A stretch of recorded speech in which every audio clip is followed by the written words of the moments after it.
Teman-teman, kalian pasti udah nggak asing lagi kan yang sama namanya alkohol. Mungkin ada yang pernah nyoba minum di pesta, acara nongkrong, atau cuma iseng karena penasaran. Tapi pernah nggak sih kalian mikir gimana sih dampak konsumsi alkohol buat tubuh? Apalagi kalau udah kebiasaan minum sesuka hati tanpa mikirin efek jangka panjangnya. Alkohol sekarang udah kayak jadi bagian dari gaya hidup anak muda. Kadang kita mikir ya, minum sedikit nggak apa-apa kok, biar lebih gaul. Tapi harus tahu nih, kebiasaan minum alkohol sesuka hati bisa membawa dampak yang gak main-main. Pertama kita ngomongin efek jangka pendeknya dulu. Kalian pasti tahu kalau minum alkohol terlalu banyak bisa bikin kita hilang kendali. Banyak kasus kecelakaan, pertengkaran, bahkan perbuatan yang gak diinginkan karena pengaruh alkohol. Mungkin kelihatan seru di momen itu, tapi kalau udah kejadian hal buruk, penyesalannya bakal datang belakangan. Yang lebih berbahaya adalah dampak jangka panjangnya. Konsumsi alkohol berlebihan bisa bikin kerusakan pada organ penting dalam tubuh kita, terutama hati. Ada yang namanya sirosis hati, kondisi di mana hati kita rusak karena harus bekerja keras terus-terusan untuk mengolah alkohol.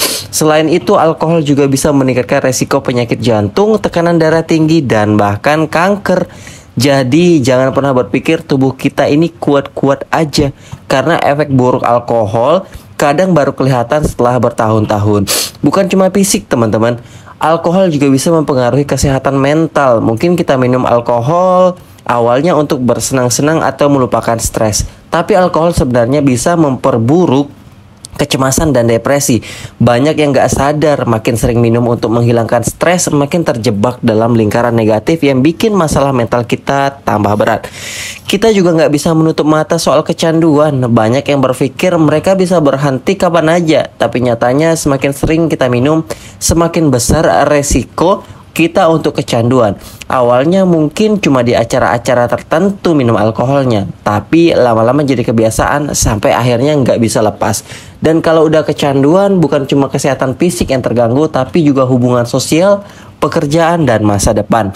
Satu hal yang sering bikin kita terjebak adalah tekanan dari lingkungan. Misalnya di tongkrongan atau acara tertentu, kita mungkin merasa nggak enak kalau nggak ikutan minum. Ada rasa takut dibilang, nggak asik atau nggak gaul.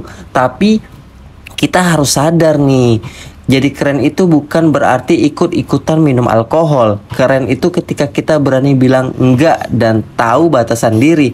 Sebenarnya banyak cara buat bersenang-senang tanpa harus minum alkohol. Nongkrong bareng teman bisa tetap seru kalau kita kreatif nyari aktivitas yang enggak melibatkan minuman keras. Yang penting kita punya kontrol atas diri sendiri dan enggak terbawa arus. Oke, jadi apa solusinya? Kita sudah terlanjur sering konsumsi alkohol, coba deh mulai dikurangi. Bukan berarti kita harus berhenti total kalau memang nggak mau, tapi penting banget buat paham batasan diri dan tahu kapan harus bilang cukup. Kalau kalian merasa kesulitan untuk mengendalikan kebiasaan ini, jangan ragu buat cari bantuan. Ngobrol sama orang yang kalian percaya atau bahkan cari konseling profesional bisa jadi langkah awal buat keluar dari kebiasaan buruk. Yang jelas, makin kita bijak dalam memilih gaya hidup, makin besar peluang kita buat hidup sehat dan bahagia di masa depan. Percaya deh, hidup tanpa alkohol itu nggak kalah seru kok. Jadi kesimpulannya teman-teman, alkohol mungkin kelihatan nggak berbahaya di awal, tapi kalau kita terlalu bebas dan nggak mengontrol konsumsi kita, dampaknya bisa sangat buruk. Mulai dari kesehatan fisik, mental, sampai hubungan sosial kita bisa terganggu. Ayo mulai sekarang, kita lebih bijak dalam memilih apa yang kita konsumsi. Tubuh dan masa depan kita itu berharga, jadi jangan rusak karena kesenangan sesaat. Buat kalian yang sudah nonton, terima kasih. Semoga kalian selalu sehat dan tetap sehat ya.